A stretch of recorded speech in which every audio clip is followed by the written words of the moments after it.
Over-counter medications, any of them really help with pain more than any other groups? What would you recommend? I would recommend the anti-inflammatories initially. So that's like Advil, Motrin, Aleve.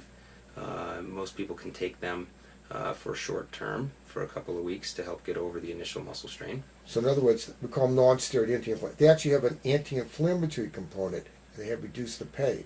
Tylenol is good for relieving pain, but there's no anti-inflammatory component? Correct. It doesn't have any anti-inflammatory component, but it is good for relieving pain.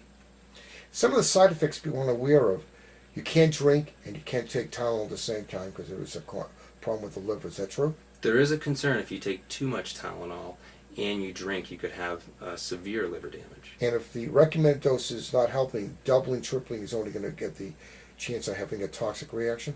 Right. You don't want to take any more than 4 grams of Tylenol per day.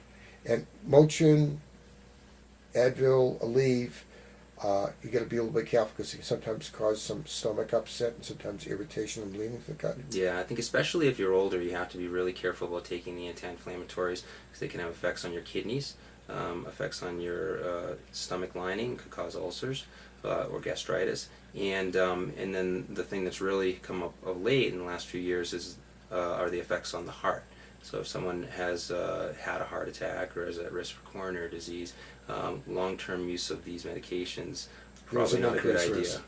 What about herbal medicine? Any of them really help in pain that you know of? Not that I know off the top of my head. There are some anecdotal things like St. John's wort for sort of pain-related depression, but specifically for the pain itself. There's a lot of drug interactions with a lot of these over-counter medications, so you have to be a little bit careful. So I think I would speak to my pharmacist if I'm going to take one pain medicine and another pain medicine. He should look for drug interactions. And that's really important. Whenever you go see your doctor or pain management in particular, you want to let them know if you're taking any herbal medications because they can't interact.